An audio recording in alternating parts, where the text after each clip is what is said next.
மச்சான், உன் வண்டியில் என்ன ஒரே ஆயிலாக படைஞ்சிருக்குது இன்ஜினில்? என்ன பிரச்சனை?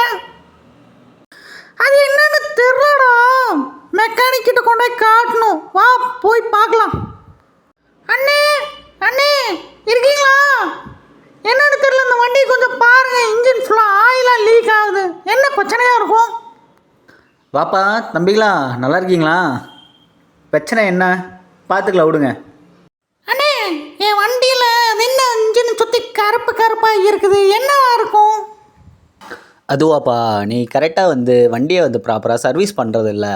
அதனால் இன்ஜின் ஓவர்லோட் ஆகிறது, ஓவர் ஹீட் ஆகிறது. ஹீட் ஆகிறதுனால என்ன ஆகும்? நமக்கு ஆயில் சீலு, கேஸ்கட்டு இதெல்லாம் ரொம்ப வெந்து போய் டேமேஜ் ஆகும். ஸோ இந்த டேமேஜ் ஆனாலும் நமக்கு என்ன ப்ராப்ளம் வரும் அப்படின்னா, உள்ளக்க இன்ஜின் பிளாக்கில் கம்ப்ரஷன் இஷ்யூ ப்ராப்ளம் வரும். அதாவது பார்த்தீங்கன்னா, நீ இன்ஜினோட சிலிண்ட்ரு பக்கத்துலலாம் பார்த்தீங்கன்னா, அந்த ஸ்பார்க் பிளக் பக்கத்துலலாம் கருப்பாக ஆயில் வெளியே வந்திருக்கும். ஏன் அப்படின்னா, கம்ப்ரஷன் கரெக்டாக ஆகலை. ஏர் லீக்கேஜ் ஆகிறதுனால நமக்கு ப்ராப்பராக பெட்ரோல் எரியாது. எரியாதனால என்ன ஆகும்? நமக்கு வெளியே எங்கே கேப் கிடைக்குதோ அங்கே தான் வெளியே அப்படியே செடிமெண்ட்டாக படிஞ்சிருக்கும்.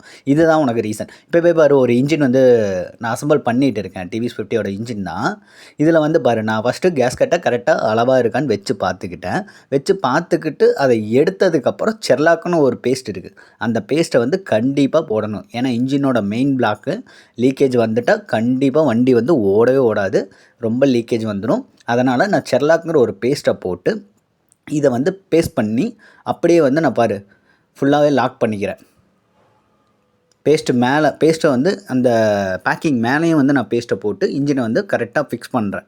ஏன் இதெல்லாம் பண்ணுறேன் அப்படின்னா, லீக்கேஜ் வரக்கூடாது. லீக்கேஜ் வந்தால் நமக்கு வண்டி ப்ராப்பராக எஃபிஷியன்சி கிடைக்காது. லீக்கேஜ் வரனால கம்ப்ரஷன் இஷ்யூ வரும்.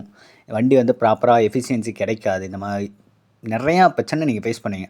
ஸோ ஹெட் கேஸ்கட் ஹீட் வர இடத்துல இந்த மாதிரி பேஸ்ட் போடலாம். சிலிண்டர் பேக்கிங் போடுவீங்க பார்த்தீங்களா, அந்த இடத்துல நீங்கள் செர்லாக் யூஸ் பண்ணக்கூடாது. ஜஸ்ட் க்ரீஸ் மட்டும் யூஸ் பண்ணுங்கள். செர்லாக் யூஸ் பண்ணிட்டீங்க அப்படின்னா மறுபடியும் டிஸ்மேண்டில் பண்ணும்போது நமக்கு அதை ஃபுல்லாகவே க்ளீன் பண்ணுற மாதிரி ஆயிடும். க்ளீன் பண்ணுறது ரொம்ப கஷ்டமான விஷயம். ஓகேங்களா?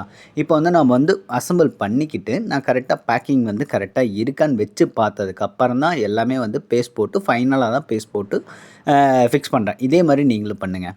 ஓகேங்களா?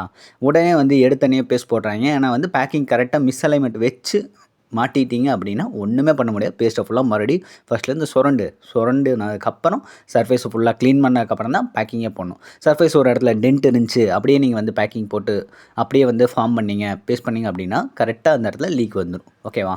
ஸோ இன்ஜினை அசம்பிள் பண்ணும்போது சர்ஃபேஸ் கரெக்டாக சுத்தமாக இருந்து அசம்பிள் பண்ணுங்கள். ஓகேவா? தேங்க்யூ.